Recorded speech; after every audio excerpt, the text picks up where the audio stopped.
Petra is one of the most visited ruins in the world.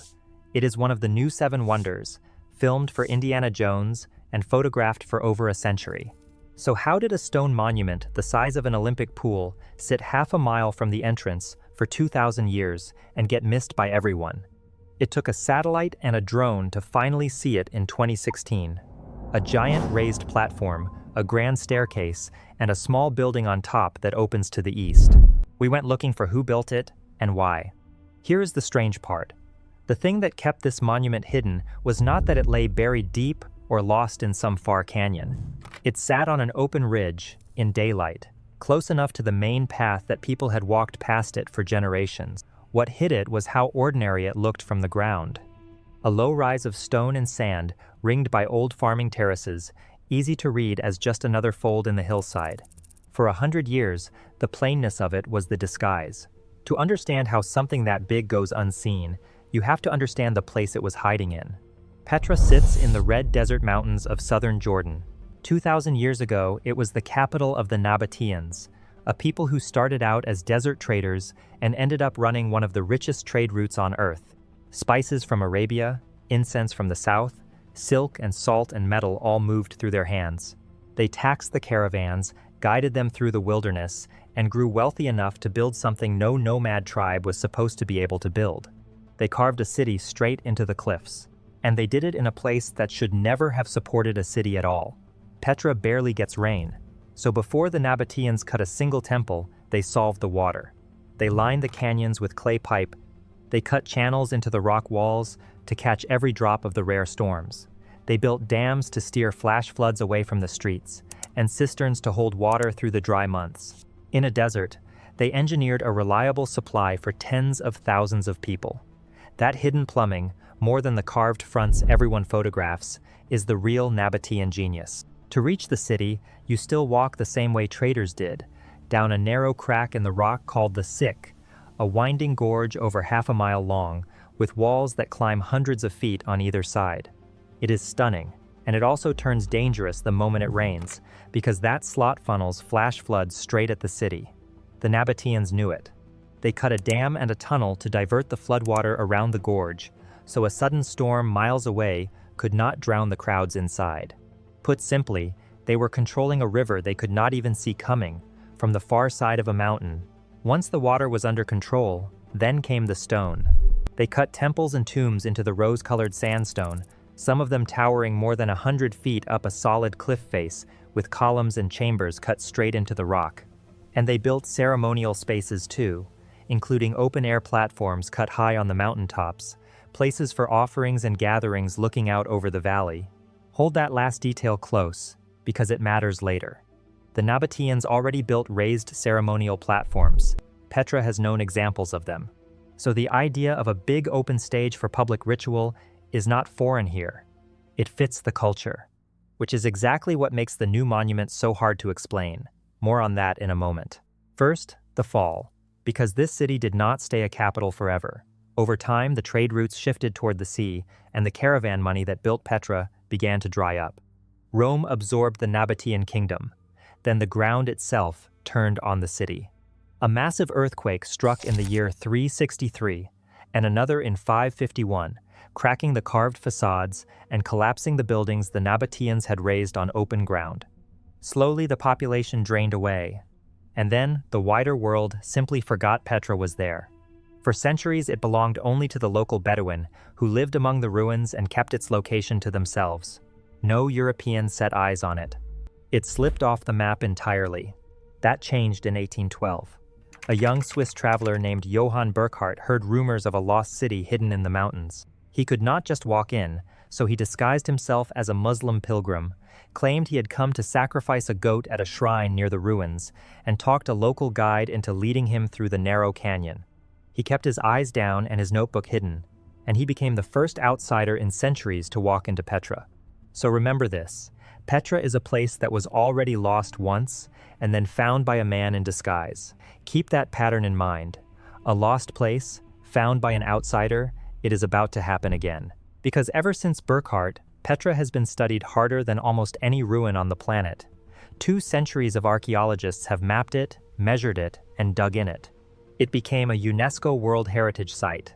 It was named one of the new 7 Wonders of the World in 2007. Its treasury facade doubled as the temple in an Indiana Jones film, burning it into the memory of an entire generation. Millions of tourists file through that canyon entrance every year to stand in the same spot. You would think a site that famous, that thoroughly walked over, would have surrendered every secret it had by now. But the version you have heard, that Petra is fully explored, that is not the full picture. Here is the problem nobody puts on the postcards. Petra is enormous. The archaeological park covers around 100 square miles of mountains, gorges, and open desert. The carved monuments everyone knows, the treasury, the monastery, the tombs lining the canyon, all sit in the central core. But the site sprawls far past that core, out into terraces and ridges and slopes where almost no one ever really searches. For 200 years, the attention went where the drama was, to the spectacular carved faces in the rock. The plain ground in between got treated as scenery. And it was in exactly that ignored scenery, on a ridge to the south, that the monument was quietly waiting. Which raises the obvious question. If it was that big, and it sat that close, why did it take until 2016? Why did it take a satellite? To answer that, we have to leave Jordan for a moment and meet the person who found it. There is a scientist at the University of Alabama at Birmingham named Sarah Parcak. The press calls her the space archaeologist, and she earned the name. She does not start her searches with a shovel. She starts them with satellites, hundreds of miles above the ground. It almost did not happen. As a student at Yale, she signed up for a class on remote sensing, the science of studying the Earth from above, and she nearly failed it. The math and the software buried her. She bombed the midterm. Then, late in a semester of stubborn cramming, the whole field snapped into focus for her at once, and she saw what it could do for archaeology. She taught herself the algorithms the hard way, over thousands of hours of trial and error, learning to see what the human eye cannot. Here is what she learned to see, and it is stranger than it sounds. Certain satellites record light in the infrared range, a band of the spectrum invisible to us. When a wall or a foundation lies buried under a field, it changes the ground on top of it. The soil holds moisture differently. Plants rooted over buried stone grow a little sicker and a little shorter because their roots hit something hard underneath. Stand right on top of it and you would notice nothing. But from orbit, processed into false color, that faint stress in the dirt and the plants glows as a clean geometric shape. So, a buried building leaves a fingerprint on the surface, a ghost of its own outline drawn in the health of the ground above it. Parcak learned to read those ghosts better than almost anyone alive. The way she describes it, the satellites work a little like a medical scan. A doctor uses one to see inside a body without cutting it open. She uses one to see inside the ground without turning a single shovel of dirt. And it works far outside the desert. On a remote farm in the Shetland Islands, off the coast of Scotland, she ordered infrared images of a plain green field, ran them through her software, and watched a bright pink line appear where the plants were struggling. Under that line sat a buried Norse structure nobody had recorded. A Viking site, found from space, on a field farmers had crossed for centuries. And the numbers she has pulled out of the sky are hard to believe. In one sweeping survey of Egypt, her team flagged 17 possible buried pyramids, more than 1,000 lost tombs, and over 3,000 ancient settlements, all in a single project. They traced the full street grid of a buried city called Tanis, the same Tanis that appears in the Indiana Jones films. When a team dug at one of the spots she flagged, they hit the base of a pyramid that had been sitting under the surface, unseen. Think about what that means. She was finding entire cities from 400 miles up, picking out features less than 3 feet across in a country people had crossed on foot for 5,000 years. That Egypt survey is the key to this whole story, so stay with it for a second. When it aired in a documentary, it stunned people, because it suggested the ground everyone thought was mapped was actually barely scratched. Parcak put it bluntly at the time. Indiana Jones, she joked, was old school.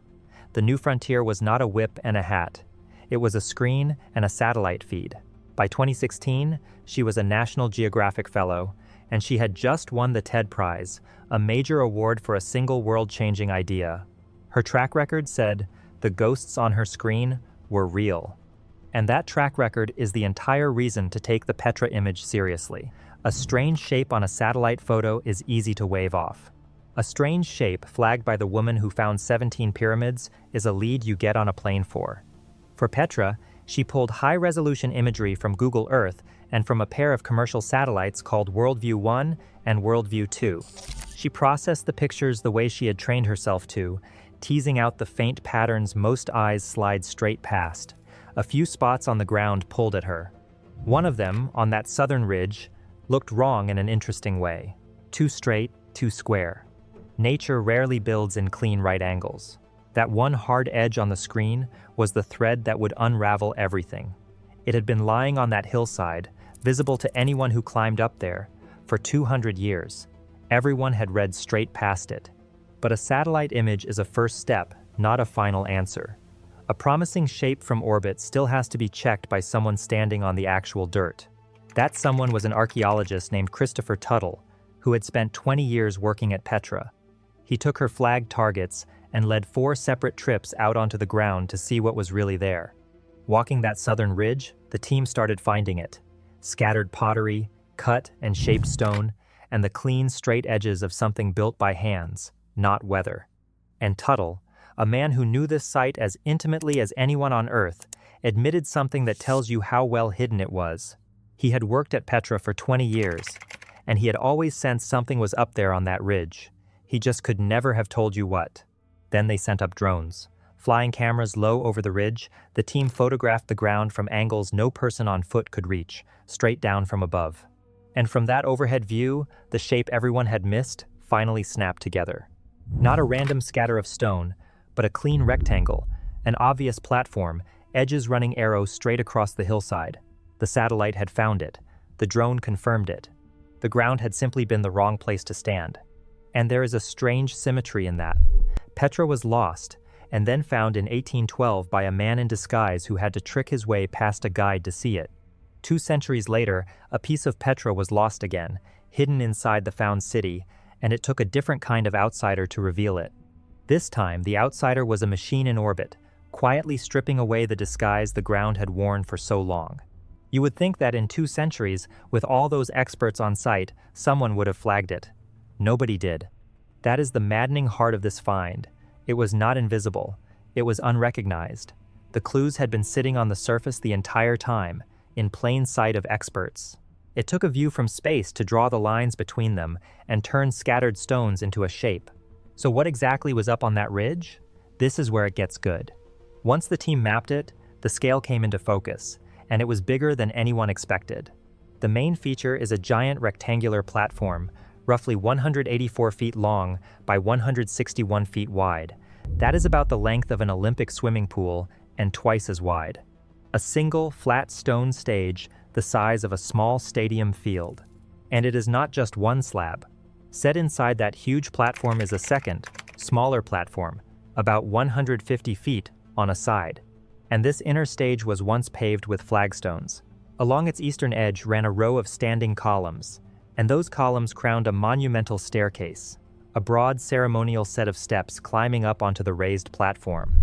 Then, at the very center, on top of the inner platform, one last piece, a small building, only about 28 feet on each side, with its single opening facing east. A modest room, planted in the middle of all that stone and all that labor. Let that shape land, because it is the puzzle at the core of this whole story. An enormous platform, a grand columned staircase, and at the center of it, a tiny building. The people who made this poured an overwhelming amount of work into a stage, and then set something small and deliberate on top of it. The scale of the effort and the size of the focal point do not match. And in archaeology, a mismatch like that is never an accident. It is a message we have not decoded yet. The team laid all of this out in a paper published in 2016 in the Bulletin of the American Schools of Oriental Research. They gave it a title that says Everything You Need to Know, Hiding in Plain Sight. Now, when they measured this thing against everything else in Petra, they hit the detail that stopped them cold. There is nothing else like it at Petra, not one close match. In a city with hundreds of known monuments, this design stands completely alone. Judging by its size, the researchers suggested it may be the second largest raised display area in all of Petra, outranked only by the famous monastery. Remember those Nabataean ceremonial platforms from earlier, the ones cut into the mountaintops? You would expect this to slot right in beside them. It does not. It is bigger, it is built differently, and it has no twin anywhere on the site. And if a giant one-of-a-kind stage were the only strange thing here, it would already be a serious find. But then comes the detail that turns a discovery into a genuine mystery. The grand staircase does not face the city. Every instinct says a monument this size, this clearly built for show, should open toward the heart of Petra, toward the crowds, the temples, and the trade streets. This one does the opposite. Its stairway, and the small east-facing building above it, point away from the center, out toward the rising sun and the empty land beyond. The Nabataeans built their grandest hidden stage to be approached from the direction that leads away from everything we call Petra. Think about how the rest of Petra is arranged. The Great Theater, the colonnaded main street, the temples, they all cluster along the valley floor and face inward, toward each other and toward the flow of people through the city. That is how you build when you want a crowd to see something. This platform breaks the pattern completely. It turns its back on the city and stares out at empty ground.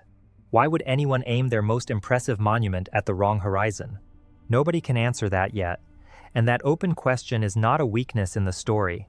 It is the whole point of it. Pay attention to this next detail, because it widens the puzzle instead of closing it. When Parcak and Tuttle studied the layout, they noticed the platform lines up with 3 other structures out on the landscape, one to the east, one to the northwest, and one to the north. There are direct lines of sight between them. That suggests the platform was never a lonely one-off. It was a deliberate anchor in some larger arrangement, spread across the terrain, wired to other places by design. So we are not looking at a single odd building. We are looking at one piece of a system, and almost all of that system is still unread. And that brings us to the questions that actually matter here. Not how they spotted it from orbit, but what they had actually found. How old is it, and what was it for? On the age, the ground offered a clue. The pottery scattered across the site includes pieces dating back to the middle of the 2nd century before Christ. That is right around the time Petra itself was rising as the Nabataean capital, which means this platform may not be some late addition tacked on in the city's final years. It may be one of the earliest grand things the Nabataeans ever raised, standing almost at the birth of the city. On the purpose, the honest answer is that we do not know, and that uncertainty is exactly what makes it grip people. The size, the staircase, the raised stage, and the small central room all point towards some kind of public or ceremonial function, a place to gather, a place to display power, a place to perform a rite in front of an audience. Parcak has said plainly that a great deal of effort went into building it, and that they are genuinely excited about what it could turn out to be. Ceremony is the leading guess, but it stays a guess, built on shape and scale, not on anything anyone has yet dug up and read. And there is no shortcut around that. The Nabataeans left almost no literature behind, no histories, no temple archives explaining what they built or why. We know them mostly through their stone, their coins, and a scatter of short inscriptions, so we cannot simply look up what this platform was.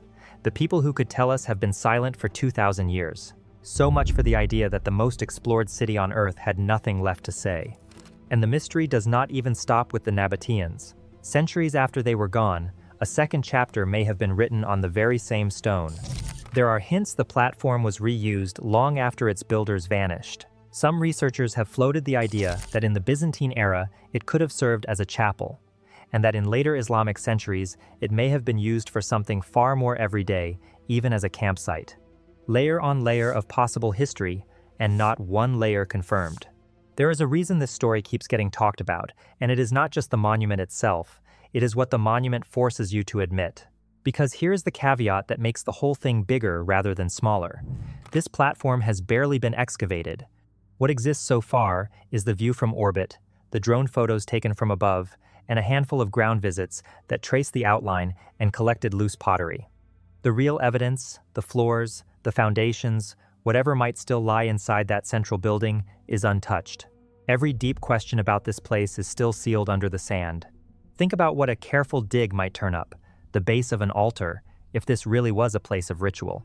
Inscriptions naming a king or a god, if the Nabataeans left any. Coins that pin down the exact years it was used. Even burials, if the platform served a purpose darker or holier than public display, any one of those would change the story overnight. Right now, all of it is possibility, sitting a few feet down, waiting for a trowel and the funding to bring one. So the satellite did not close the case, it cracked it open. And that leads straight to the thought that should genuinely unsettle you. If Petra, the single most studied, most photographed, most walked over ancient city outside of Egypt, could hide a stadium-sized monument half a mile from its front gate for 2,000 years, then how much is still out there, at every other ruin on Earth, sitting unseen? Parcak has put a number on our ignorance, and it is a humbling one. By her estimate, across the whole planet, we have found only a tiny fraction of 1% of the archaeological sites that exist. The overwhelming majority of the human past is still in the ground, waiting, and most of it lies under places we cross without a second glance. That is the kind of number that should keep every archaeologist awake at night. And it changes how you look at the famous places, not just the empty ones. The lesson of the Petra platform is not that a lost desert holds surprises. Of course it does. The lesson is that a site with 200 years of study, a UNESCO listing, and millions of annual visitors still had a monument this large, sitting unread half a mile from the gate. That mismatch seemed like a small footnote when Parcak first flagged it. It wasn't. It quietly rewrote the odds for every ruin on the list. But Parcak was not done with Petra, or with the ground itself. Not even close. Because there is a darker edge to this race, and it deserves to be named, Parcak did not build her satellite tools only to find lost temples. She built them to catch the people stealing them. Using the very same imagery, she began tracking how fast ancient sites are being torn up and stripped by looters, and the trend she uncovered is brutal. Looting pits have exploded across these landscapes in recent years, sites gutted almost overnight for artifacts to sell on the black market. Comparing images across time, she measured the surge, and by her count, the looting at some sites has multiplied many times over. Since 2009, the desert pocked with fresh holes where history used to sit. She saw the damage accelerating and sounded the alarm early. For a long stretch, not many people were listening. Every buried site now sits under a clock, and the looters are not waiting for the archaeologists to catch up. So, she did something rare for a scientist. She turned her method into a public weapon. She used her TED Prize to launch a platform that lets ordinary volunteers scan satellite tiles from home, flagging both undiscovered sites and fresh looting scars. Thousands of untrained eyes searching the same imagery she does. The hunt from space is no longer hers alone. Because the view from orbit has become a race. On one side, archaeologists trying to find and protect what is buried. On the other, looters trying to reach it first and cash it out. The satellites see both, and whoever reads the image faster wins the ground. That is the real weight of what happened on that ridge in Petra. It was never just a new rectangle on a map. It was proof that the earth beneath one of the most famous places on the planet still guards secrets, and proof that we finally have the eyes to start finding them if we get there before the shovels do. The monument is still sitting on that southern ridge tonight, mostly unexcavated. Its grand staircase still aimed at the wrong horizon, its small east-facing rooms still holding whatever it was built to hold. The real question is not what the satellite found at Petra, it is how many more of these are lying out there, hiding in plain sight, under the sites we are most certain we already know by heart. And if you want to see what those same satellites pulled out of the sands of Egypt, where the ground gave up 17 possible pyramids in a single survey, that story is waiting for you right here.